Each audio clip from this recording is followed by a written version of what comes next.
इतना क्रिटिकल है। उस एरिया में हमारा मैसिव लेवल बजा। नमस्कार, आप देख रहे हैं डी न्यूज पर हमारा विशेष कार्यक्रम राष्ट्रमंच, जिसमें हम करते हैं बड़े विषय पर बड़ी बहस। मैं हूं लाल चंद्र सिंह। सप्ताह के अंत में हम आपके लिए लेकर आते हैं ये विशेष कार्यक्रम। और आज जो बड़ी बहस है वो बड़ी बहस है कि आपने पिछले करीब 2 हफ्ते से अयोध्या में जो चढ़ावा विवाद है उसको लेकर बहुत सारी खबरें देखी, बहुत सारी खबरें सुनी, और लोग कहते थे कि इस पर वीएचपी कहां है, वीएचपी को जवाब देना चाहिए। अंतर्राष्ट्रीय अध्यक्ष वीएचपी के जो हैं आलोक कुमार जी, वो आए भी, उन्होंने बीच बीच में जवाब भी दिया। लेकिन अब वीएचपी ने एक पत्र लिखा है वहां के डीएसपी को। इसको वीएचपी का पत्र प्रहार माना जा रहा है। क्यों? क्योंकि आपने देखा होगा कि इस पूरे मुद्दे पर बयानों की बाढ़ सी आ गई थी। बेहिसाब बयान दे रहे थे हमारे नेता, तो वीएचपी ने पत्र प्रहार करके उन बेहिसाब बयानों का हिसाब मांग लिया है कि अब जरा इसका हिसाब दीजिए। और हिसाब का मतलब क्या? या तो सबूत दे दीजिए या फिर माफी मांग लीजिए अपने इन बयानों के लिए। लेकिन विपक्षी नेताओं ने इसमें क्या एक अवसर देखा था उत्तर प्रदेश की चुनावी राजनीति को विशेष रूप से देखते हुए, क्योंकि वो जिस तरह के बयान दे रहे थे या अभी भी दे रहे हैं, उससे ये लग रहा है कि उनका निशाना कहीं और था। ये बात अलग है कि सीएम योगी आदित्यनाथ ने हमेशा उनको बैकफुट पर धकेलने की कोशिश की, लेकिन आरएसएस का प्रेस कॉन्फ्रेंस हुआ 2-3 दिन पहले और वीएचपी बीच बीच में विश्व हिंदू परिषद बोलती रही। अब ये पत्र प्रहार किया है। तो ये जो पत्र प्रहार है वीएचपी का, इसमें है क्या क्या, और ये भी कि इस बीच में जो चढ़ावा विवाद है उसकी घटना तो घटी है, वो जांच कहां तक गई है, इन सभी मुद्दों की आज राष्ट्रमंच पर करेंगे पड़ताल। और हमारे साथ विशेष मेहमान भी जुड़ेंगे। लेकिन पहले हम राष्ट्रमंच पर आपको जरा बयानों का एक सिलसिला दिखाते हैं, जिन बयानों को लेकर वीएचपी ने यह पत्र लिखा है। सबसे पहले हम आपको आरएसएस के महासचिव होसबोले दत्तात्रेय होसबोले जी, उनके बयानों को सुनवाते हैं। उन्होंने प्रेस कॉन्फ्रेंस किया और कहा कि आरएसएस संपूर्ण समाज से आह्वान कर रहा है कि राष्ट्र विरोधी, हिंदू विरोधी षड्यंत्रों के खिलाफ धैर्य और संयम को बनाए रखें। राष्ट्रीय स्वयंसेवक संघ संपूर्ण हिंदू समाज से भी आह्वान करता है कि इस कठिन क्षण में वह आवश्यक धैर्य और संयम का परिचय दें तथा इस दुर्भाग्यपूर्ण घटना का लाभ उठाकर हिंदू विरोधी, राष्ट्र विरोधी शक्तियों के हिंदू धर्म एवं समाज को बदनाम करने के षड्यंत्रों को विफल करे। तो आपने ये आरएसएस के प्रेस कॉन्फ्रेंस की बात सुन ली। अब हम आपको बताते हैं विश्व हिंदू परिषद के जो अंतर्राष्ट्रीय अध्यक्ष आलोक कुमार हैं, उन्होंने पहले भी इस बारे में बयान दिया था। अभी उन्होंने कहा कि जो लोग 1000 करोड़, 20,000 करोड़ बोल रहे हैं, वो जांच अधिकारी के सामने तथ्य के साथ जाएं, तो फिर जांच में आसानी होगी। ऐसे सिर्फ बोलने से क्या होगा? सुनिए उनकी बात को। रुपए से ज्यादा गायब हुआ है। हमारी तो जानकारी में है कि इतना तो कुल आया भी नहीं, पर प्रोफेसर राम गोपाल यादव कह रहे हैं। तो फिर अगर पुलिस उनसे ये जानकारी करे कि आप इस रकम पर कैसे पहुंचे, किस किस ने आपको ये जानकारी दी, क्या आपके पास में इसके बारे में कोई कागज हैं, और रामगोपाल जी वो सब उनको बता देवें, तो इससे इन्वेस्टिगेशन में सहायता होगी। ऐसे ही जो हमारे पूर्व मुख्यमंत्री केजरीवाल जी ने बोला है, और जो श्रीमती प्रियंका गांधी वाड्रा ने बोला है कि हजारों करोड़ का चढ़ावा, तो मैंने कुछ उंगली नहीं उठाई है उन पर। मैंने तो कहा कि इनकी सहायता ली जानी चाहिए, इनको तो बहुत सारी बातें पता हैं जो हमको भी नहीं पता। बस इतनी बात है। आपने अभी वीएचपी के जो अंतर्राष्ट्रीय अध्यक्ष हैं उनका जो बयान सुना, उन्होंने कुछ नेताओं के नाम लिए। क्यों? क्योंकि उन नेताओं ने बयान वो दिए हैं जिस पर उन्होंने कहा कि इसका हिसाब दीजिए। तो उन नेताओं के भी बयान आपको एक एक करके सुनवाते हैं कि उन्होंने कहा क्या था। कांग्रेस की नेता प्रियंका गांधी वाड्रा ने कहा था कि जनता एक एक पैसे का हिसाब जानना चाहती है, ये जनता के पैसे हैं। Yes, many did. In fact, it was a big drive, and so they should also be responsible. If people have given, women have given from their savings, from their homes, poor people have given. It's not just funds that have been given by big corporates. These are funds which have been collected from every citizen, and there was a drive to collect them. So who's responsible? If you collected them, it's your responsibility to keep them safe. अब एक और नेता जिनका जिक्र किया आलोक कुमार जी ने, उनका बयान सुनवाते हैं। समाजवादी पार्टी के सांसद राम गोपाल यादव, उन्होंने कहा था ये तो कम से कम 20,000 करोड़ रुपए का घपला हुआ है।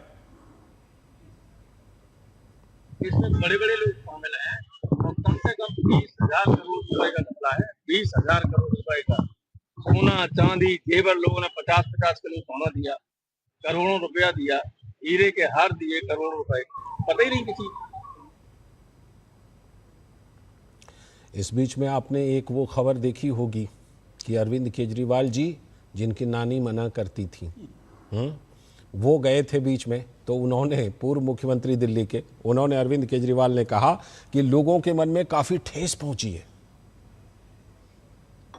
जो लोग चंदा चोर हैं, जो उनको सपोर्ट कर रहे हैं, जो उनको बचाने की कोशिश कर रहे हैं, उन सबको सख्त से सख्त सज़ा दे, ताकि लोगों की आस्था को ठेस पहुंची है, लोगों को थोड़ा सुकून मिल सके। लोग बहुत ज़्यादा आहत हैं। वहीं इस मुद्दे को उठाने वाले जो सबसे पहले के लोग रहे, सबसे पहले जिन्होंने उठाया था, उनमें से एक नाम सपा प्रमुख अखिलेश यादव का है। उन्होंने भी कहा था कि लोगों को इससे बहुत बड़ी ठेस पहुंची है। सच्चाई तो ये कि बहुत बड़ी ठेस पहुंची है और लोगों पर श्रद्धा और आस्था पर बहुत बड़ा हमला किया गया है। और जब इस पूरे मामले पर राजनीति शुरू हुई, राजनीतिक बयान आने शुरू हुए, तो कभी भी वहां के मुख्यमंत्री योगी आदित्यनाथ बैकफुट पर नहीं गए। वो हमेशा फ्रंट फुट पर रहे। उन्होंने हमेशा जवाब दिया, और चाहे अयोध्या में जाकर दिया गया जवाब हो, देवरिया में जाकर दिया गया जवाब हो, हमेशा से उन्होंने जवाब दिया। उन्होंने हमेशा कहा कि दूध का दूध, पानी का पानी होगा और किसी को बख्शा नहीं जाएगा। योगी आदित्यनाथ ने हमेशा इस बात को स्पष्ट किया, और योगी आदित्यनाथ हमेशा इस मुद्दे पर विपक्ष के नेताओं को जवाब देते रहे। सुनिए जरा उन्होंने क्या जवाब दिया था। आप देखो ना इनका दोहरा चरित्र। ये लोग हैं जिन लोगों की कभी आस्था नहीं थी, जो लोग हमेशा हिंदू आस्था को सांप्रदायिकता के साथ जोड़ते थे, जिन्होंने राम जन्मभूमि के हमेशा आंदोलन का विरोध किया था और राम जन्मभूमि पर भगवान राम का भव्य मंदिर न बने, इसके लिए उन्होंने एड़ी चोटी एक लगा दी थी। उन्होंने सुप्रीम कोर्ट में कह दिया कि भगवान राम हुए ही नहीं, कृष्ण हुए ही नहीं। ये वे लोग हैं जो कहते थे कि अयोध्या में परंदा भी पर नहीं मार सकता। लाखों राम भक्त पहुंच गया था कार सेवक के रूप में अयोध्या धाम में। जो लोग जय श्री राम के कहने पर लाठी चलाते थे और राम मंदिर के लिए कार सेवा करने आए हुए राम भक्तों पर गोलियां चलाते थे, आज वे कहते हैं कि आस्था के साथ खिलवाड़ हो रहा है।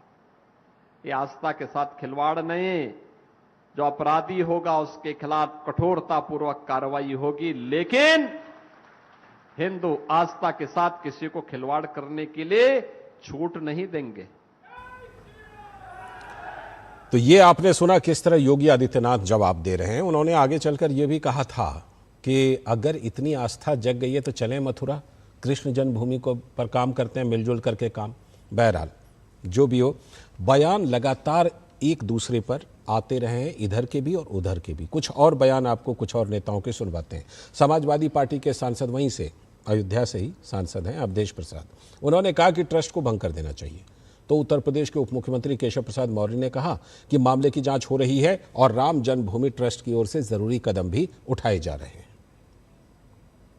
एक ने अनेकों बार कह चुके हैं कि ट्रस्ट को भंग कर दिया जाए और एसआईटी जांच से पहले इसको भंग करना चाहिए था और जो भी ट्रस्ट में लोग हैं उनको मंदिर से बाहर रख करके तब कोई जांच शुरू होती। जांच का जो निष्कर्ष निकलेगा उसके आधार पर जो कार्रवाई है वो होगी और हमें पूरा विश्वास है कि जो सच्चाई है वो सामने आएगी और जो दोषी होंगे उनके खिलाफ कार्रवाई प्रभावी ढंग से होगी और भविष्य में इस प्रकार की कोई घटना ना होने पावे इसके लिए जो आवश्यक कदम उठाना होगा श्री राम जन्मभूमि तीर्थ क्षेत्र ट्रस्ट जरूर उठाएगा, ऐसा हम विश्वास है। देश की प्रमुख विपक्षी पार्टी कांग्रेस को इसमें एक अवसर मिला कि बीजेपी पर हमला बोला जाए। उन्होंने कहा, जयराम रमेश जो कांग्रेस के नेता हैं, उन्होंने कहा कि चंदा बिजनेस तो बीजेपी का डीएनए है। जवाब केंद्रीय मंत्री चिराग पासवान की तरफ से आया कि दोषियों को बख्शा किसी भी कीमत पर नहीं जाएगा। Running into more than 1,000 crores were collected. Chanda do, dhanda lo.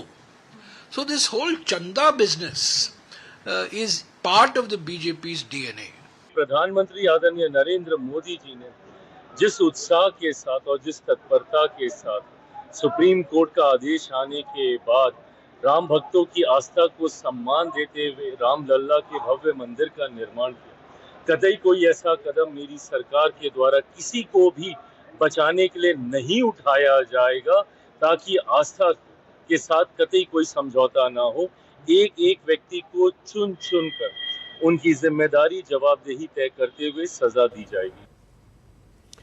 और कांग्रेस के एक और वरिष्ठ नेता और पूर्व मंत्री पीसी शर्मा ने कहा कि इसके लिए डबल इंजन वाली मोदी जी और योगी जी दोनों जिम्मेदार हैं। तो बीजेपी के प्रवक्ता प्रतुल शाहदेव ने कहा कि दोषी पाताल में भी रहेंगे तो भी उनको बख्शा नहीं जाएगा। डबल इंजन लगे हैं, बिल्कुल शंटिंग हुई है, तो ये मोदी जी और वहाँ के योगी जी ये दोनों इसके लिए सब जिम्मेदार हैं, इनकी सब मिली भगत है। तो जांच कौन करेगा यही समझ में नहीं आ रहा है, कैसे होगी जांच। ये सब लीपापोती हो रही है इन सबको बचाने की, क्योंकि पैसा जो भी राम मंदिर का गया है ट्रस्ट का इन्हीं के पास गया है। जहाँ प्रधानमंत्री नरेंद्र मोदी प्रधानमंत्री हो, उत्तर प्रदेश में योगी जी का शासन हो, तो ये अकल्पनीय है साहब। आप कहीं भी पताल में भी ढूंढ कर रहेंगे, अगर छिप कर रहेंगे तो हम ढूंढ कर निकालेंगे आपको। कहीं भी आप रहें तो ये चंदा चोरी करने वाले लोगों को हमारी सरकार नहीं छोड़ने वाली। कांग्रेस के राज्यसभा सांसद हैं राजीव शुक्ला। उन्होंने कहा कि मामला गंभीर है और पूरा देश इससे आहत है। तो कैबिनेट मंत्री जो उत्तर प्रदेश सरकार में ओम प्रकाश राजभर, उन्होंने कहा सरकार की तरफ से एसआईटी की तरफ से 8 लोगों को जेल भेजा जा चुका है। ये मामला बेहद गंभीर है, पूरा देश आहत है। जिस तरह से राम मंदिर में चढ़ावे की चोरी हुई, चंदा की चोरी हुई, हर चीज में जो चोरी हुई है और जगह की भी रिपोर्ट आ रही है, तो इससे देश की जनता में बहुत जो है आक्रोश है। सरकार की तरफ से जो एसआईटी गठित है, प्रथम दृष्टया 8 लोग उसमें दोषी पाए गए, लोगों को जेल भेज दिया गया। आगे भी जांच प्रचलित है, जो उसमें और लोग इन्वॉल्व होंगे और उनके खिलाफ कार्रवाई होगी। वहीं कांग्रेस के सांसद इमरान मसूद ने कहा कि सरकार सिर्फ ध्यान भटकाने का काम कर रही है इस जांच के बहाने। तो भाजपा के सांसद गुलाम अली खटाना ने कहा कि ये सब तो विपक्ष की राजनीति है। सारे देश ने देखा, सारे देश से आवाज उठ रही है, जगह जगह से लोग बोल रहे हैं, ये ध्यान ना भटकाएं। अगर चोरी हुई है तो ईमानदारी के साथ करके बताएं कि कुछ किया है। सरकार का पास ऑप्शन था, उसको दबा भी सकते थे, सरकार ने दबाया नहीं, उस पे इमीडिएट क्विक अरेस्ट हुआ, क्विक सिट बनाई, क्विक उस पे जांच शुरू हो गई।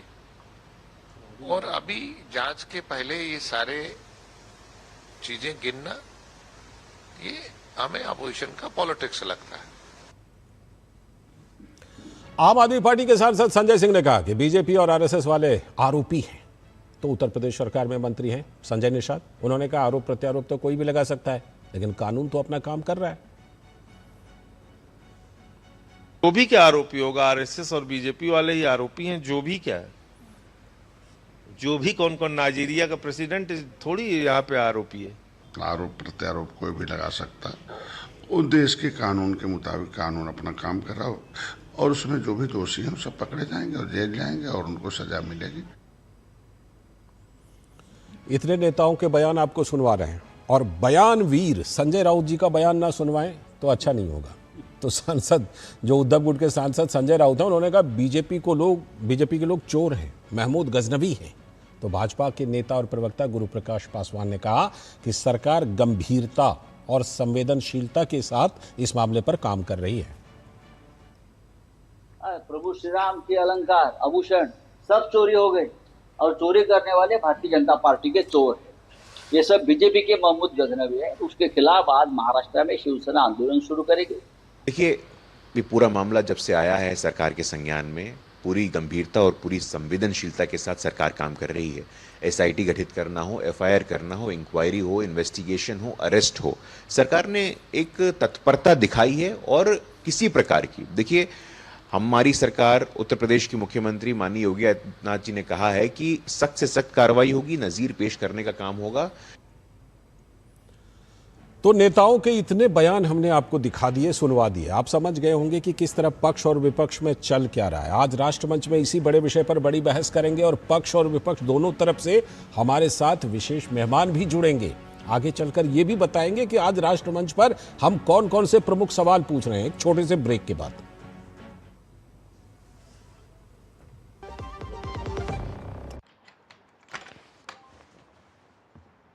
बोल बोल के थक गया। क्या हुआ?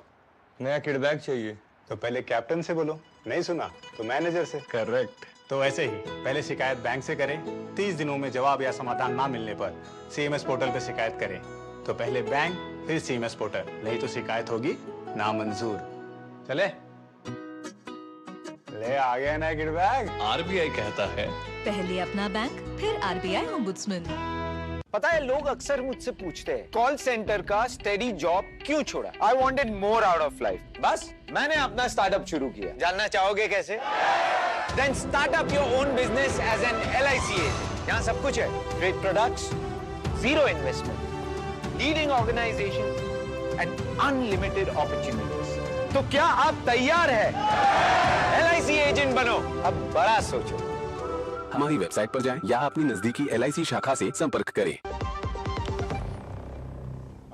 स्वागत है ब्रेक के बाद। आप देख रहे हैं डीडी न्यूज पर राष्ट्रमंच, और राष्ट्रमंच पर आज बड़ा विषय कौन सा है? आज बड़ा विषय यह है कि अयोध्या चढ़ावा विवाद पर जो VHP ने पत्र प्रहार किया। आपको पहले सवाल बता देते हैं।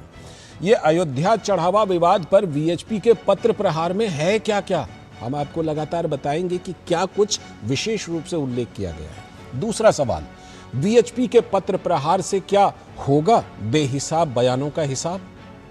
तीसरा सवाल कि विपक्षी नेताओं के किन किन बयानों पर VHP ने हिसाब मांगा है, वो बयान भी हम आपको सुनवा चुके हैं, आगे दिखाएंगे भी।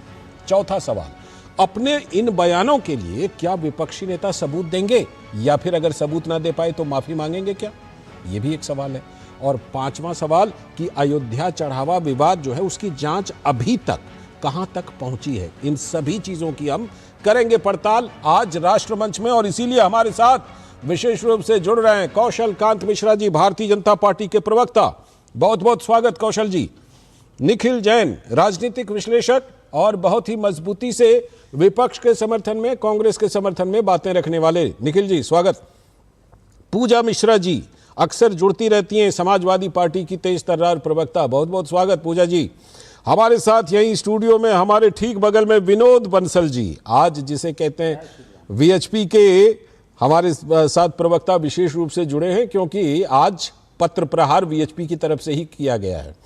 और इन सारे मुद्दों का विश्लेषण करने के लिए, आगे पीछे सब कुछ बताने के लिए समीर चौगांवकर सर, वरिष्ठ पत्रकार, बहुत बहुत स्वागत। समीर चौगांवकर सर, आपका भी इस राष्ट्रमंच पर और इस बहस में। पहले आप ही के पास समीर सर, बताइए ये VHP ने जो पत्र लिखा है, अगर इसे एकदम से बिल्कुल समझने की कोशिश करें तो ये बैक फुट पर ना खेल करके फ्रंट फुट पर आकर के और बेहिसाब बयान देने वाले नेताओं को बैक फुट पर धकेलने की कोशिश के रूप में इसे देखा जाए। देखिए लालचंद जी, मुझे लगता है कि सिर्फ इस पत्र के माध्यम से नहीं कहा जा सकता कि विश्व हिंदू परिषद ने फ्रंट फुट पे खेला है। इसके पहले भी लगातार विश्व हिंदू परिषद हो, राष्ट्रीय सेवक संघ हो, आलोक कुमार जी हो, सबने इस संदर्भ में जो बयान दिए, मुझे लगता है उसको भी देखना चाहिए। संघ के हमारे सर कारवा दत्तात्रेय होसबोले जी का जो बयान आया था और उन्होंने कहा कि दोषियों पे कठोर कार्रवाई होगी। आलोक कुमार जी ने जिस तरीके से कहा था कि जो एसआईटी बनी है और इस एसआईटी की विस्तृत जांच रिपोर्ट आना चाहिए और जो भी इसमें शामिल है उसके खिलाफ कठोर कार्रवाई होना चाहिए। और मुझे लग रहा है कि उत्तर प्रदेश के मुख्यमंत्री योगी आदित्यनाथ जिस तरीके से एसआईटी का गठन किया, जांच हुई, 8 लोगों को गिरफ्तार करके जेल भेज दिया गया, तो यह कह देना कि भाई कोई बैकफुट, मुझे लगता है कोई बैकफुट में नहीं है। सभी लोग यह चाहते हैं कि इस मामले की सच्चाई सामने आए, चाहे वो राष्ट्रीय सेवक संघ हो, विश्व हिंदू परिषद हो या हिंदू जनमानस हो, सब चाहते सच्चाई सामने हुई। घटना दुर्भाग्यपूर्ण है, बहुत गलत घटना घटी है, ये घटना घटना नहीं चाहिए थी, लेकिन उसके घटना घटने के बाद जो दोषी है उनके ऊपर जिस तरीके से कार्रवाई हो रही है, जिस तरीके से रिकवरी हो रही है, जेल भेजा गया है, तमाम जांच हो रही है, अभी एसआईटी की जांच रिपोर्ट आने वाली है, कल राम मंदिर ट्रस्ट की कल बैठक होने वाली है, उसके अंदर मुझे लगता है कि चंपत राय जी का इस्तीफा स्वीकार हो जाएगा। आने वाले दिनों में नए महामंत्री मिलेंगे, अब इसकी कार्यप्रणाली को बदला जाएगा कि भविष्य में किसी तरह की ऐसी घटना की पुनरावृत्ति ना हो, इस दुर्भाग्यपूर्ण घटना का भविष्य ना घटे, इसके लिए जो जितने तमाम स्टेप उठाना है मुझे लग रहा है उठाए जाएंगे। तो मुझे लगता है कि जिस तरीके से विपक्ष इस पूरे मामले को, अखिलेश यादव के ट्वीट से ये मामला बढ़ा था, उन्होंने इसकी शुरुआत की थी, उसके बाद जिस तरीके से संजय राउत ने कहा कि उद्धव ठाकरे ने 1 करोड़ रुपया दिया, उसका कोई हिसाब नहीं, उसके बाद दिग्विजय सिंह का बयान आया, उसके बाद संजय सिंह का बयान आया। संजय सिंह तो एसआईटी के सामने पेपर्स लेकर चले गए थे कि भाई कहाँ जमीन का क्या हुआ, उन्होंने अपने डॉक्यूमेंट सबमिट कर दिए। मुझे लगता है कि एसआईटी पर भरोसा करना चाहिए, एसआईटी जांच कर रही है और जो योगी आदित्यनाथ ने कहा था, मुझे लगता है कि उसके ऊपर पूरा भरोसा हिंदू समाज को करना चाहिए कि दूध का दूध पानी का पानी होगा और कोई भी इसमें बख्शा नहीं जाएगा। तो मुझे लग रहा है कि दिशा और जो नियत है वो एकदम साफ नजर आ रही है और सही दिशा में इस पूरे मामले की जांच पड़ताल जारी है। ठीक, ये जो पत्र अभी टेलीविजन स्क्रीन पर चल रहा है ना, ये वही पत्र है जो बीएचपी के अंतर्राष्ट्रीय अध्यक्ष आलोक कुमार जी ने लिखा है वहां के डीएसपी को आज। इसीलिए पहले जरा विनोद बंसल जी का भी पक्ष जान लेते हैं। विनोद जी, ये जो पत्र लिखा गया है इसकी आवश्यकता क्यों महसूस हुई? क्या ये लगा कि कम से कम जिस तरह के बयान आ रहे हैं उसका कोई हिसाब किताब नहीं आ रहा है, कोई 20,000 करोड़ कह रहा है, कोई कुछ और कह रहा है, तो जरा इन पत्रों के जरिए उनसे सबूत मांगने के लिए कहा जाए, ये इसका उद्देश्य प्रमुख रूप से है? लालचंद जी, देखिए, जैसे कि मनीष समीर जी ने कहा कि जो घटनाक्रम घटा वो किसी को एक्सेप्टेबल नहीं है और ये सभ्य समाज के लिए कलंक है। ठीक है। और उसके लिए शुरू से ही पूरा देश एक मत होकर के ये कह रहा है कि अपराधियों को फांसी होनी चाहिए, मतलब कठोरतम सजा होनी चाहिए। बिल्कुल। हमारे अध्यक्ष जी ने तो एक और बात आगे चल के कही कि फास्ट ट्रैक कोर्ट के द्वारा सुनवाई होनी चाहिए और 4 महीने के अंदर उन्होंने डेडलाइन दिया है, 4 महीने के अंदर उनको अपराधियों को कठोरतम सजा हो। ठीक। और आगे के लिए दृष्टांत हो।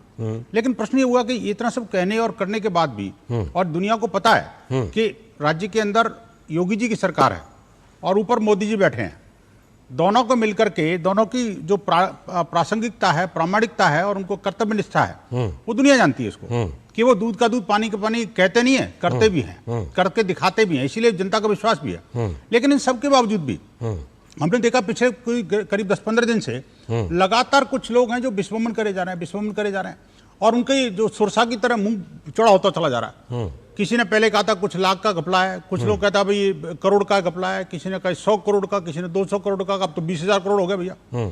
किसी ने कहा सोने की ये ईंट गई, कोई चांदी की ईंट गई, कोई ये हीरा जवाहरात गया तो कहीं ये गया, कहीं वो गया, कोई इतने करोड़ का था, कोई इतने करोड़ का था, किसी कोई अंत नहीं है। अंतहीन जो आरोप लगे रहे हैं जी। दो बात है। एक तो ये कि देखिए अगर मुद्दा उठाया जा रहा है तो इसको एकदम से विश्वमन कैसे कहें, घटना तो घटी है, पहली बात।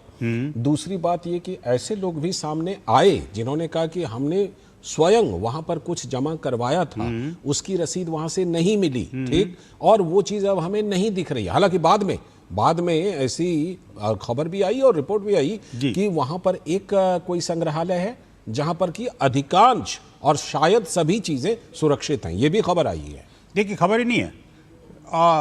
ट्रस्ट के अपने कोषाध्यक्ष जी ने स्वयं उस पत्र के अंदर एक्नॉलेज किया इस बात को लेकर के जो लोग इस तरह की चीजें कह रहे हैं उन सब की दी हुई दान की सामग्री पूरी तरह सुरक्षित है, और उसमें जो कुछ चीजें ट्रस्ट ने दिखा भी दी। अब रोजाना कोई एक आरोप लगे फिर रोजाना ट्रस्ट खोल करे वो अपना खजाना निकाल के दिखाए कि भाई ये ऐसे देख लो, ये कोई प्रैक्टिकली पॉसिबल नहीं है। तो हमने कहा कि एक बार सब लोग जाकर के अपने समर्पित कर दें एसआईटी के सामने, जैसे लोगों ने भगवान के सामने समर्पित किया, अब लोग जो अपने आरोपों को सारे एसआईटी के सामने समर्पित करते हैं, क्योंकि एसआईटी ही है जो कि आरोपों की जांच कर सकती है, वो कंपिटेंट अथॉरिटी है। और वो जब उनके पास सारे तथ्य होंगे, सबूत होंगे, कोई वक्तव्य होंगे, तो कम से कम वो उसको भी जांच में मदद मिलेगी। और दूसरी बात, जो लोग विस्फोमन कर रहे हैं, विस्फोमन में क्यों कह रहा हूं, क्योंकि उनके पास फैक्ट एंड फिगर्स नहीं है, ऐसा लग रहा है। अगर है तो दे दें, कोई बात नहीं, हम अप्रिशिएट करेंगे, उस जांच में सहयोगी बनेंगे वो। ठीक है। लेकिन आज तक जो 2021 में जो आरोप लगा रहे थे, 22 के इलेक्शन आते के साथ भूल गए, अब 27 का इलेक्शन आया, तब 26 में फिर शुरू हो गए। आप देखो ना जी, और किसी ने आज तक एफआईआर दर्ज नहीं कराई। 2021 की जब आप बात कर रहे हैं तो जो जमीन खरीद वगैरह को लेकर के विवाद उठाया था, उसकी बात आप कर रहे हैं। जी, ठीक है। मैं कह रहा हूं इसमें क्या है जी, कि देखिए ये जो अलग अलग तरह के आरोप, ये हमने क्यों पत्र लिखना पड़ा, इसके पीछे बड़ा सोच समझ के हमने ये तय किया कि क्यों किया। उसके उद्देश्य ये था कि हिंदू समाज की आस्था और विश्वास के साथ में एक घात तो उन लोगों ने किया जो राम जी का जो समर्पण निधि थी उनको जिन्होंने घटना का अंजाम दिया। दूसरा आघात ये कर रहे हैं जो समाजद्रोही चरित्र को लेकर के, जिनका अपना बैकग्राउंड बहुत रामद्रोही रहा है, और वो राम भक्तों की आस्था को विश्वास के साथ खिलवाड़ कर रहे हैं। और इनका देखिए लालचंद जी, एक बात मैं अंत में और बताऊं, ये बड़ा षड्यंत्र क्या है, बड़ा षड्यंत्र है। इसकी आड़ में कुछ लोग कह रहे हैं कभी मंदिरों में दान पेटी नहीं होनी चाहिए, कुछ लोग कह रहे हैं मंदिरों में ऑनलाइन ही होना चाहिए, कुछ लोग कह रहे हैं मंदिरों में एडमिनिस्ट्रेटर सरकार का होना चाहिए, कुछ लोग कह रहे हैं कि सरकारी मंदिर सरकारी अधिग्रहण में होना चाहिए।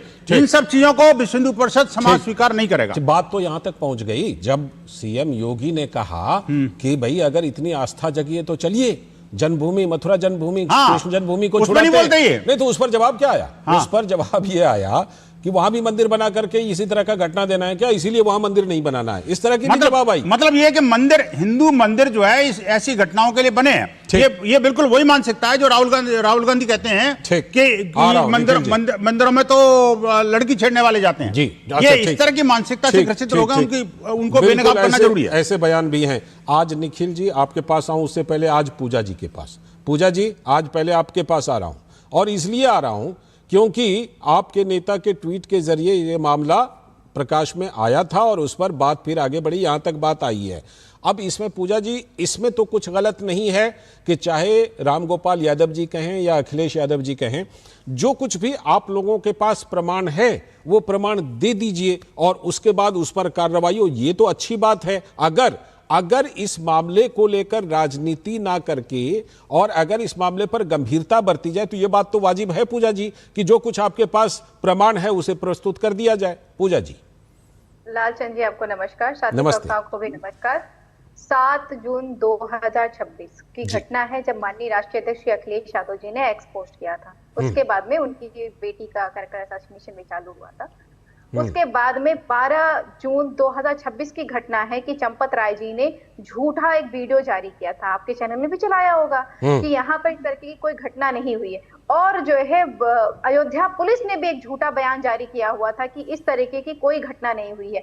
तो आपको नहीं लगता कि जहां पर इतना साक्ष्य दिख रहा है, पहले इन लोग को तलब होना चाहिए, क्योंकि ये घटना हुई है और इन लोगों ने झूठा वीडियो जारी किया। ये तो प्रत्यक्ष है, प्रत्यक्ष को किम प्रमाणम। अब आपने कहा कि जो है हमारे पास में अगर साक्ष्य हो तो हम जाकर के दे दे। एसआईटी को जितने लोग बयान दे रहे हैं, एसआईटी को किसने रोका तलब करने से? एसआईटी ने अगर महिपाल सिंह को तलब किया है, महिपाल सिंह पूर्व लेखा अधिकारी जिन्होंने ये बयान दिया था, जिसका वीडियो राष्ट्रीय अध्यक्ष अखिलेश यादव जी ने भी एक्सपोज किया था जब बार बार उनका मीडिया ट्रायल चालू हो गया था हमारी पार्टी का। ठीक है, तो उनको जब तलब किया गया, आपकी इस बात में दम है, लेकिन ये कुछ तथ्यों के साथ आपने जो कुछ तथ्य दिए हैं उसको लेकर विनोद बंसल जी उसको कह रहे हैं कि वो तथ्य सही नहीं। कौन से तथ्य सही नहीं है बताइए। मैं कहूंगा कि एक तो उन्होंने कहा कि चंपत राय जी ने ये कहा कि ऐसी कोई घटना नहीं घटी है। क्या कहा था वीडियो में? मैं दावे के साथ कहता हूं, चैलेंज कहता हूं, अगर चंपत राय जी ने ऐसी बात कही है कि ऐसी कोई घटना नहीं घटी है तो मैं यहां से स्टूडियो से जो आप सजा देना तैयार है। लेकिन मतलब ये क्या है, देखिए आपका ये कहना है कि उन्होंने ये शब्द इस्तेमाल बिल्कुल नहीं किया। ये झूठ बोलना इनकी प्रकृति है बेसिकली। और दूसरी बात ये भी है कि महिपाल नाम का कोई भी लेखाधिकारी वहां पर था ही नहीं ट्रस्ट में। दोबारा मेरे पास में आएंगे तो मैं वीडियो ढूंढ करके भी चला दूंगी। ठीक है, उसके बाद में अभी दूसरा ये भी कह रहे हैं कि महिपाल नाम का कोई वहां पर नहीं था। विनोद जी कह रहे हैं महिपाल नाम का कोई लेखाधिकारी नहीं है, लेखाधिकारी नाम का कोई पोस्ट ही नहीं है वहां पर। तो फिर एसआईटी ने किसको तलब कैसे किया हुआ है? वो खुद को बार बार, वो तो टीवी चैनलों पे आ रहा है, हमने थोड़ा बुलाया था। हम तो उसके टीवी चैनल पे जो उसके बाइट आ रखे थे उसको एक्सपोज किया हुआ था हमने थोड़ा बुला करके हमसे वार्ता हुई थी, इनसे पूछिए कि जो है संतोष दुबे हैं, संतोष दुबे ने अभी पॉडकास्ट किया हुआ है, कल ही पॉडकास्ट किया हुआ है, वो भी बोल रहे हैं करोड़ों का घोटाला हुआ है।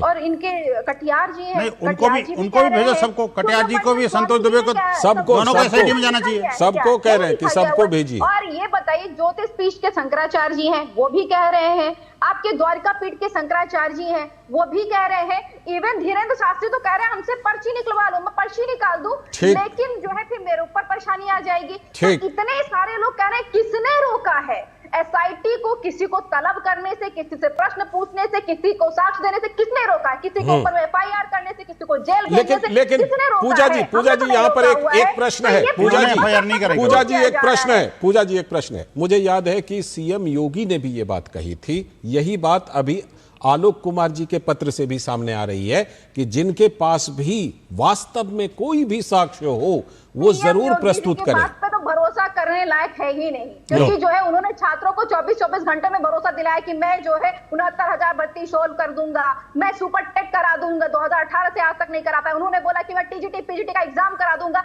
2022 से फॉर्म भराया गया, वो 2026 तक नहीं करा पाया। इस मुद्दे पर रहते हैं, अभी इस मुद्दे पर रहते हैं, बाकी मुद्दों की पड़ताल कभी और करेंगे। मंत्री जी कितने ट्रस्टवर्दी है ये बताया जा रहा है। ठीक, निखिल, एक बार मैं पूछना चाहता हूं, जल्दी से फिर निखिल जी के पास। लालचंद जी, मैं पूजा जी से पूछना चाहता हूं, इनके नेताजी ने ट्वीट तो किया, मीडिया में, सोशल मीडिया पर तो खूब ज्यादा बयानबाजी की, लेकिन आज तक क्या एसआईटी को प्रूफ दिए? क्या पुलिस को कंप्लेंट करी? क्या कोई एफआईआर दर्ज की? क्या मैं कह रहा हूं आज तक ना भी दिया, अब दे दें, अब दे दें, आज तक ना दें, अब आज तक नहीं दिया, कोई बात नहीं, अब दे दीजिए। एसआईटी को हमने रोका हुआ है, ये पूछिए, पूछिए हमारे पास किस साक्ष्य में हम कह रहे हैं। हमने तो तब भी कहा था कि आप जांच करा लीजिए, अगर समाजवादी पार्टी जो कह रही है वो गलत हो तो समाजवादी पार्टी पे एफआईआर दर्ज करा दीजिए। अगर वहां पे नहीं, आपने एफआईआर क्यों नहीं दी? जब इसमें आगे बढ़कर के साक्ष्य देने की बात है। पूजा जी, आप राम भक्त कह रहे हैं अपने आप को, कम से कम राम भक्तों की पूजा जी, आप क्या चाहते हैं?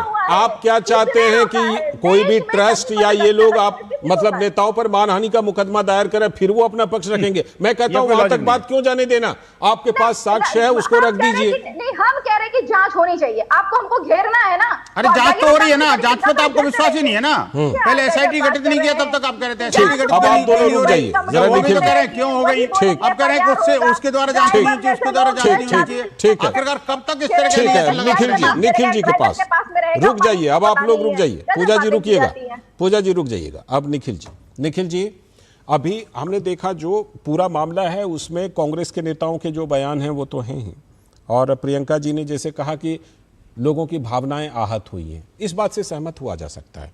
निश्चित तौर पर जो आस्थावान है ऐसी किसी भी घटना से उनकी भावना आहत होती है, एकदम इससे सहमत। इनके बयानों से भी आहत हो रहे हैं। लेकिन जयराम रमेश जी क्या कह रहे हैं?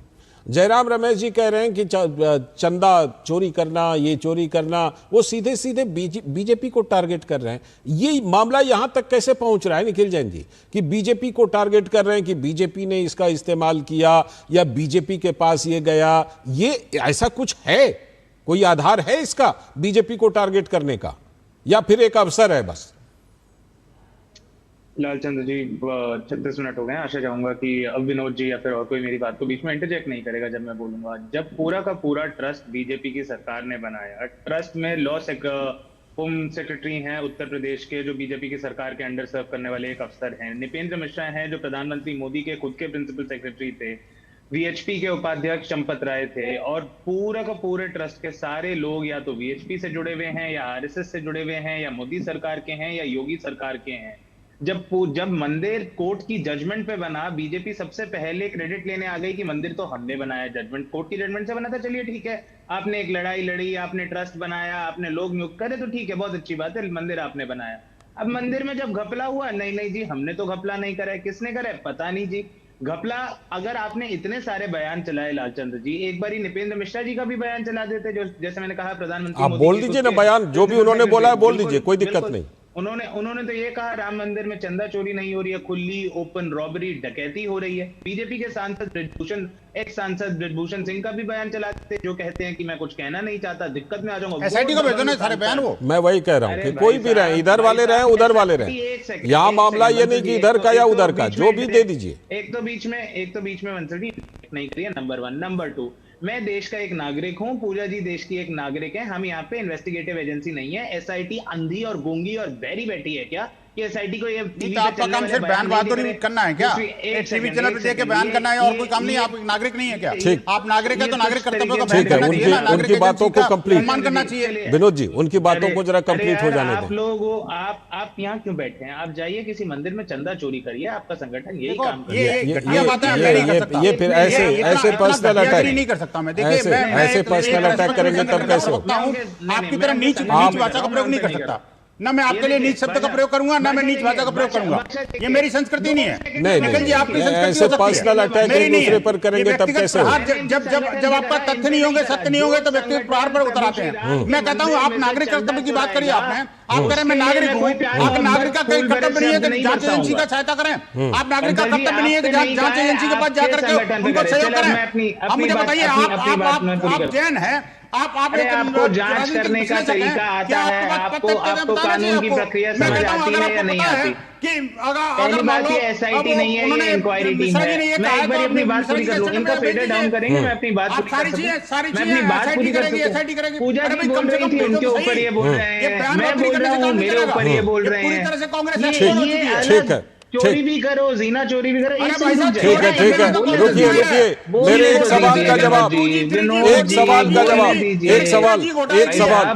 मैं पूछ रहा हूँ। रुक जाइए सरदार मत बनो यार। रुक जाइए भाषा की मर्यादा रखिए, भाषा की मर्यादा। निखिल जी एक सवाल आप ही के जवाब से एक सवाल। निखिल जी रुकिएगा, मोदी को किसी ने नीचे रुक जाइए विनोद जी, निखिल जी दोनों से आग्रह, रुक जाइए दोनों से 1 मिनट रुक जाइए। दोनों रुकिए। सूचक अभद्र शब्दों का इस्तेमाल एकदम नहीं होना चाहिए। रुक जाइए निखिल जी, एक सवाल ले लीजिए। निखिल जी एक सवाल निखिल जी सवाल लीजिए। सवाल मेरा सवाल ये है। अच्छा मैं सवाल लूं? हाँ मतलब वीएचपी सवाल नहीं लेगी, मैं लेता हूं। वीएचपी को सवाल पूछा नहीं क्या? वीएचपी को सवाल आपसे पहले पूछा नहीं क्या? अब आपसे पूछ रहा हूं, जो आपने जवाब दिया उसी से सवाल निकलता है। आप सवाल तो लीजिए, घबरा क्यों रहे हैं? सवाल लीजिए। बिल्कुल नहीं सर, मैं ये कह रहा हूं कि ठीक है, राम मंदिर का ट्रस्ट जो है और राम मंदिर, आपका ये तर्क रहा कि हम बीजेपी को इसलिए कह रहे हैं कि इन्होंने चोरी की है क्योंकि इन्होंने राम मंदिर ट्रस्ट बनाया, ये हुआ वो हुआ, केंद्र की सरकार ने ये किया। मैं एक बात पूछूं पलट के, अगर कांग्रेस की केंद्र सरकार ने और राज्य सरकार ने कहीं पर वक्फ बोर्ड बनाया, वक्फ बोर्ड में कोई धांधली हुई, उस लूट के लिए कांग्रेस को लुटेरा कहेंगे? बताइए, बोलिए। आपने नहीं कहा, आप ढूंढ लाइए किससे, ऐसे किससे ढूंढ लाइए जहां पर किसी मस्जिद में से चंदा चोरी हो रहा था। क्या कहते हैं, वक्फ को लेकर के कितनी लूट मची है, वक्फ को लेकर के कहां कितनी लूट मची है, वक्फ को लेकर कहां कितनी लूट मची है निखिल भाई, उसकी लिस्ट बहुत लंबी है। मैं सिर्फ उसका उदाहरण ये ले रहा हूं कि उस आधार पर अगर आप बीजेपी को चोर कहते हैं तो बीजेपी वक्फ के आधार पर आपको लुटेरा कहेगी कांग्रेस को? मैं फिर एक सेकंड पहली बात तो अगर आप दिखाते हैं कि कर्नाटका के वक्फ बोर्ड के जो मेंबर हैं जिन्हें कांग्रेस ने नियुक्त करा है वो बैठ के मस्जिदों से या अनाथालयों से चंदा चोरी कर रहे हैं, मैं तो कहता हूँ आप डीके शिव कुमार को पर्सनली धर लीजिएगा। ठीक है, ऐसे बहुत सारे उदाहरण है। कौशलकांत मिश्रा जी, मेरी बात तो पूरी होने दीजिए। बात तो पूरी, मैं आ गया ना आपका पक्ष, आपने स्वीकार कर लिया। नहीं जी, क्या स्वीकार कर लिया? यही कि अगर ऐसा होता है वक्त में लूट तो उसके लिए आप इधर भी लुटेरा बोलेंगे। आप ये कह रहे हैं कि अगर उस आधार पर, जिस आधार पर बीजेपी को चोर बोल रहे हैं उसी आधार पर, वैसे सिमिलर आधार पर कांग्रेस को लुटेरा बोलेंगे, ये आप कह रहे हैं? अरे केस कहाँ हुआ है? हाँ चोरी हुई नहीं, अगर चोरी होगी। अच्छा, कौशलकांत मिश्रा जी का जवाब लीजिए। कौशलकांत मिश्रा जी का जवाब, बहुत देर से कौशलकांत मिश्रा जी इंतजार कर रहे हैं। कौशलकांत मिश्रा जी का जवाब। एक सेकंड, शंकराचार्य का बयान भी तो चला देते ना। कौन से वाले? स्वामी सेल्फ प्रोक्लेम्ड वाले या कौन से रियल वाले, बताइए। देखिए अब आप शंकराचार्य का मजाक उड़ाएंगे। सुप्रीम कोर्ट में मामला है, मैं कौन होता हूँ मजाक उड़ाने वाला? सुप्रीम कोर्ट में तो हर चीज का मामला है। मैं तो कहता हूँ सुप्रीम कोर्ट में मामला विचाराधीन है। कौशलकांत मिश्रा जी बहुत देर से इंतजार कर रहे हैं।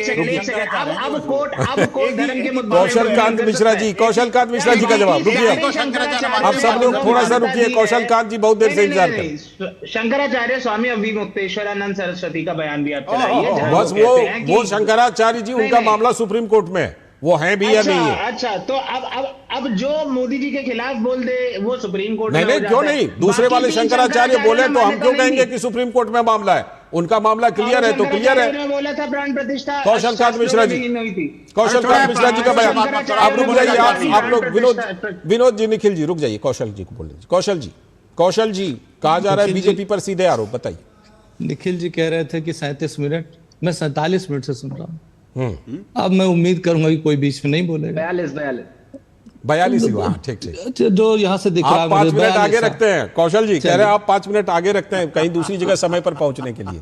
भविष्य को देखना है तो थोड़ा आगे चलना पड़ेगा। थोड़ा ठीक है, बोलिए। लालचंद जी, पहले तो ये समझिए कि भगवान के बहुत सारे अवतार हुए हैं, पर मर्यादा पुरुषोत्तम केवल भगवान श्री राम को कहा जाता है।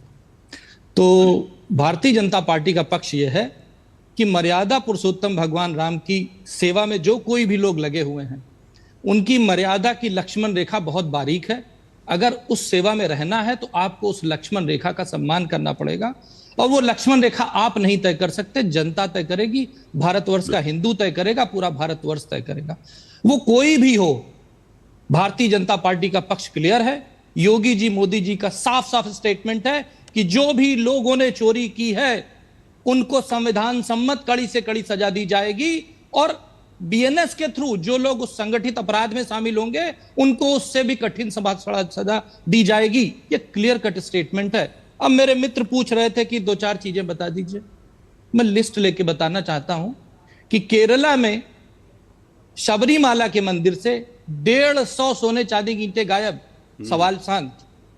6000 करोड़ की सालाना तमिलनाडु से आय गायब हो जाती है। पूरा विपक्ष चुप। एक मिनट, अब बीच में सुन लिए ना साहब।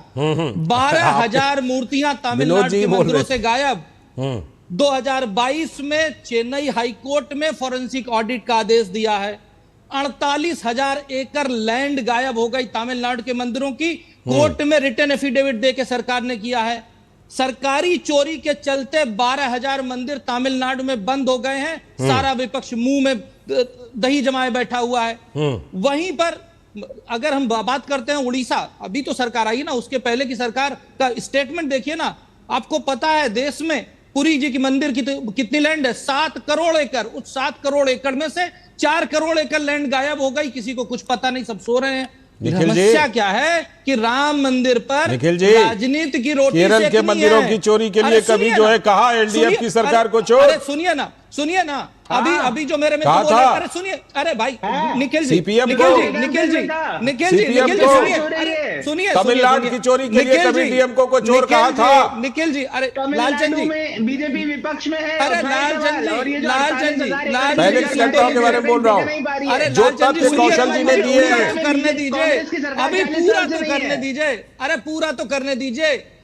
संसद में खड़े होकर के कोई संसद में खड़े होकर के युवराज बोलते हैं हिंदू हिंसक होता है। मंदिर में जाने वाले लोग लड़कियां छेड़ते हैं। राम सेतु के मंदिर पर रिटन हलफनामा दे करके नहीं, वो बयान तो है, ये काल्पनिक है। बयान है उनमें से। सनातन धर्म डेंगू है, मलेरिया है, एड्स के साथ खड़े होते हैं। मंदिरों में हलाल सर्टिफाइड प्रोडक्ट सप्लाई होना चाहिए, उसके लिए खड़े होते हैं। इरेडिकेशन ऑफ सनातन धर्म के ऊपर मुंह में दही जमा करके चुप हो जाते हैं। ये बयान जो है वो उसको डिफेंड कीजिए अगर कर सकते हैं ना। इस फैक्ट से मुंह नहीं चुरा सकते। और अब आ जाते हैं सारे बयानों को अभी कंपाइल करके तो हम नहीं लाएंगे ना, लेकिन वो बयान है सार्वजनिक तौर पर। मुलायम सिंह यादव जी का अरे निखिल जी, अभी बीच में बोलने लगे ना, अभी तो हमने आप लोगों के कपड़े उतारने शुरू किए हैं। अभी क्यों इतना लज्जित हो रहे हैं? मंदिर मुलायम सिंह यादव जी ने संसद में कहा था, मुलायम सिंह यादव ने संसद में कहा था राम मंदिर का नामो निशान नहीं था। गुंबद पर लोग चढ़ तो गए, रुक जाइए जरा आते हैं। पूजा जी आऊंगा सभी पास। निखिल जी आऊंगा। कहीं पर भी पत्थर रख दो, लाल झंडा लगा दो, मंदिर बना देते हैं। ये लोग जो है, ये जो चुनावी हिंदू आए हैं ना, ये जो चुनावी हिंदू आए हैं, इन हिंदुओं को देश का हिंदू बहुत अच्छी तरह से पहचानता है और उसको एक्सपोज करता है। वही तो हम भी बोल रहे हैं, चुनावी हिंदू। गुफा ही जाते हैं भैया, गुफा नहीं जाएंगे तो कहां जाएंगे? गुफा नहीं जाएंगे तो क्या सोनिया जी के घर में जाएंगे? अरे भैया भगवान के यहाँ जाते हैं, सोनिया जी के घर में नहीं जाते हैं, सोनिया जी के घर में नहीं जाते हैं, सोनिया जी के घर में नहीं जाते हैं, रुकिए सोनिया जी के घर में जाते नहीं है। अब दोनों रुक जाइए, जरा समीर सर के पास जाना है, दोनों रुक जाइए समीर सर के पास। आप क्या जवाब देंगे? कौशल जी के नंगों के कपड़े उतार रहे हो यार, कमाल है। मुझे कौशल जी मुझे हो रहा है। कौशल जी एक बात में पूछा था, अच्छा ये देखिए विनोद जी कौशल जी से पूछना चाहते हैं, अपने आप में इंटरेस्टिंग है। विनोद जी कौशल जी से पूछना चाह रहे हैं, इंटरेस्टिंग है। कौशल जी, विनोद जी आपसे कुछ पूछें। मैं तो यही बोला ना, कौशल जी रुकिएगा, तो पूरे विश्व पटल पर कपड़े कौशल जी रुकिए ना, विनोद जी कुछ पूछ रहे हैं आपसे, विनोद जी कुछ पूछ रहे हैं, विनोद जी। कौशल जी आपने बहुत सारे, कौशल जी रुकिए, कौशल जी आपने बहुत सारी बातें करी, लेकिन एक बात मुझे बिल्कुल नहीं भाई। कौन सी? इन्होंने कहा कि मैं आपके कपड़े उतार दूंगा।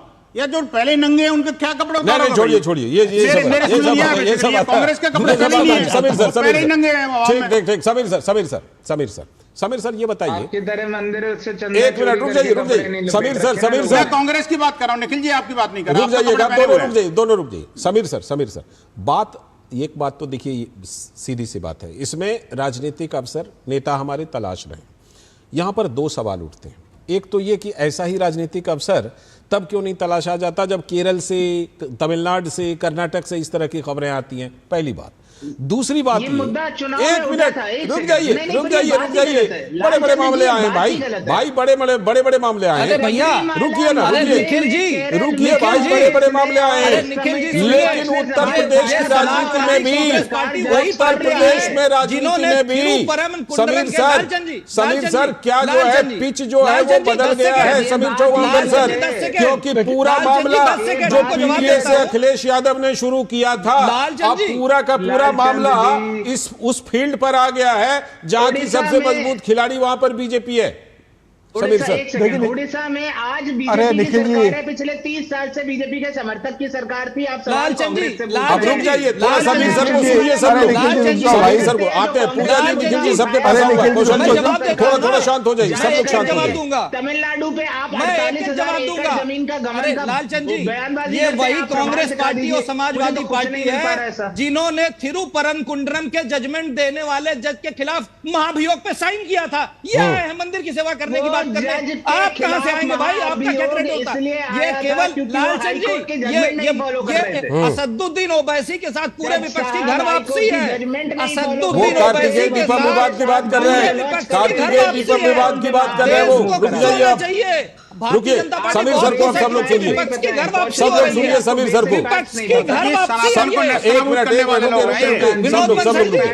सब लोग रुकिए, समीर सर को विनोद बंसल जी, हमें कौशल जी रुक जाइए, क्योंकि विपक्ष की घर वापसी हो रही है। रुकिए सर, असदुद्दीन ओवैसी कौशल जी रुक जाइए, इमरान मसूद क्यों समझ में आता है? विपक्ष की घर समीर सर बोल रहे हैं, समीर सर बोल, ये सबसे अच्छी बात है। समीर सर बोलिए। समीर सर, जो राजनीतिक बात है उसमें क्या उत्तर प्रदेश के पॉलिटिकल डिस्कोर्स में पीडीए पिछड़ रहा है और उस फील्ड पर राजनीति जा रही है जहां के मजबूत खिलाड़ी योगी आदित्यनाथ हैं? देखिए, निश्चित रूप से अखिलेश यादव ने जिस तरह से इसको ट्वीट किया, इस मामले को बनाने की कोशिश की, अखिलेश यादव इस बात को जानते हैं कि भाई 8 महीने में विधानसभा चुनाव में उत्तर प्रदेश में जाना है, और जिस तरीके से योगी आदित्यनाथ का 2017 से लेकर 2027 जब चुनाव होंगे तब तक का जो कामकाज रहेगा, और 2012 से लेकर 2017 तक जो अखिलेश यादव का कामकाज उसकी तुलना होगी, तो योगी आदित्यनाथ के सामने अखिलेश यादव कहां टिकेंगे? बीजेपी की तैयारी तो बड़ी जबरदस्त है, नितिन नवीन राष्ट्रीय अध्यक्ष हैं अभी वहां। तैयारी के अलावा जो पूरा 10 साल योगी आदित्यनाथ उत्तर प्रदेश के अंदर काम किया है, तो अखिलेश यादव को लग रहा है कि ये मुद्दा ऐसा हाथ में आ गया है कि इस मुद्दे की आड़ में चुनौती इसको जिंदा रख के कुछ हिंदू वोटरों को हम ले सकते हैं। अखिलेश यादव का मेन वोटर तो एमवा समीकरण है, मुसलमान और यादव वोट बैंक है। पीडीए के साथ ठीक है, लोकसभा में उन्होंने 37 सीटें जीत दी थी, लेकिन उनको लगता है कि इसके आधार पर वो कुछ वोट ले लेंगे। लेकिन उत्तर प्रदेश में योगी आदित्यनाथ बैठे हैं, मोदी और योगी है, एक और एक 11 है, तो ऐसे स्थिति में अखिलेश यादव जानते हैं कि योगी जी के सामने, और योगी जी ने आक्रामकता के साथ फ्रंट पर जो बैटिंग करी है पूरे इस मामले में, योगी आदित्यनाथ जिस तरह से बयान आ रहा है, ये बता रहा है कि योगी आदित्यनाथ इसमें किसी को छोड़ेंगे नहीं, और अखिलेश यादव योगी जी को छेड़ेंगे तो अखिलेश को भी योगी आदित्यनाथ छोड़ेंगे नहीं। लगातार जिस तरीके से योगी आदित्यनाथ के बयान आ रहे हैं इस मामले को, उन्होंने कृष्ण जन्मभूमि के मामले का जिक्र कर दिया अखिलेश यादव को कि चलिए वहां साथ में चल के अपन बनाने के लिए आंदोलन करते हैं। आज एक खबर और है, विनोद बंसल जी बताइएगा। अयोध्या में बैठक होने वाली थी वीएचपी की, उसको दिल्ली शिफ्ट किया गया है, क्यों? नहीं देखिए, हमारी ये अपनी छमाही बैठक होती है, संगठनात्मक बैठक है, और वो बैठक पिछले महीने होने वाली थी, पिछले मासांत में होने वाली थी, तो उसको जुलाई में शिफ्ट किया गया और दिल्ली में रहेगी बैठक। वो उसका नहीं, चर्चा ये थी कि अयोध्या में होगी। नहीं, अयोध्या में थी, बिल्कुल ठीक कह रहा हूँ। पिछले महीने वो अयोध्या में रहने वाली थी और वो अभी इस बार दिल्ली में शिफ्ट करी है। बिकॉज ऐसा था, देखिए, संगठन ने तय किया कि जब ये जो रामद्रोही तत्व हैं वो बार बार इस बात को कह रहे थे, कभी ये ऐसा हो रहा है, वैसा हो रहा है, वैसा हो रहा है, तो हमारे संगठन ने तय किया कभी ऐसा ना हो कि इनको ये फिर ये कहने को मौका मिल जाए कि सारा विश्व हिंदू परिषद इकट्ठा होगा सबूतों के साथ छेड़छाड़ करने के लिए।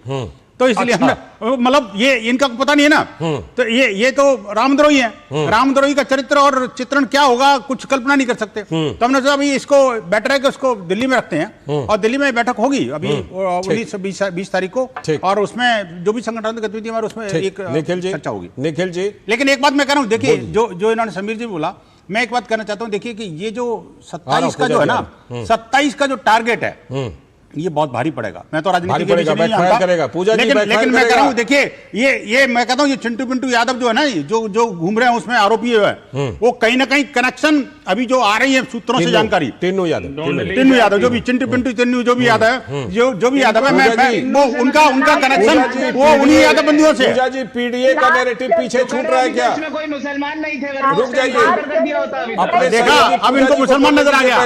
पूजा जी, निखिल को मैंने बिल्कुल सबको सुना हुआ है, और आप लोगों ने भाषा की मर्यादाओं को तार किया हुआ, ये ध्यान दिए बगैर कि एक महिला भी बैठी हुई, कम से कम भाषा का थोड़ा तो सम्मान रख लिया जाए, और इसलिए मैं शांति से नहीं, बिल्कुल आपकी बात सब लोग सुन रहे हैं, बोलिए। मुहावरे पर आप लोगों ने इस्तेमाल नहीं किया, जैसे इस्तेमाल कर लेते समरथ को नहीं दोष गुसाई।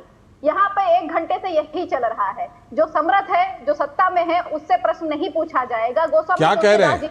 अभी पूछा है, अभी पूछा है, जवाब दिया है, 1 घंटे से डिबेट मैंने जवाब दिया है, पूछा है। ये लगातार दिखा रहे हैं कि इस पूरे मामले पर क्या कार्रवाई हो रही है, इसीलिए मैं कह रहा हूँ, पूजा जी, मैं कह रहा हूँ, कौशल कांत मिश्रा पर खूब हमला कीजिए, बीजेपी पर हमला कीजिए, मीडिया पर हमला मत कीजिए। मीडिया पर हमला नहीं, हमने पूरी पड़ताल की है पूरे शो में।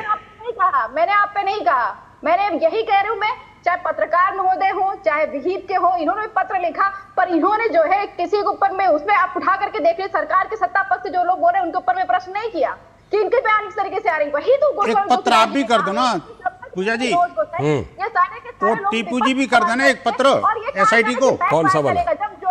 सबूतों वाला? हाँ, नहीं, इनके घर के आगे टीपू लिखा हुआ है ना, अखिलेश यादव के घर के नाम के आगे टीपू लिखा हुआ है, तो वो उनका निकनेम है। हाँ, निकनेम है, तो मैं कह रहा हूँ वो भी एक पत्र लिख दें SIT को, कभी हमारे पास ये सबूत है जो है, ये यही सुनने को मिल रहा है कि ये नहीं चल रहा है। आप, मैं कल चलो सारी चीजें, अभी बिजू पटना की पार्टी तक पहुंच गए। निखिल जी, अभी भी निखिल जी, आपकी टिप्पणी, क्योंकि बीजेपी ये कह रही है कि इस समय सारे कलयुगी कालनेमी एक्टिव हो गए, सारे कलयुगी कालनेमी सक्रिय हो गए, जिन्होंने गोलियां चलवाई, जिन्होंने अदालत में, सुप्रीम कोर्ट में राम के अस्तित्व को नकारा, वो सारे अब इकट्ठे हो रहे हैं।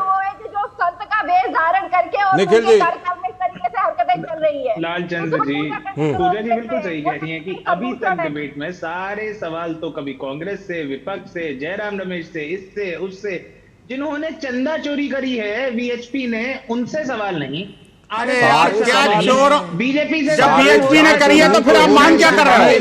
BHP ने करी है तो BHP को अंदर कर दो ना, हिम्मत तो कर दो आप। अरे क्या बात कर रहे हो?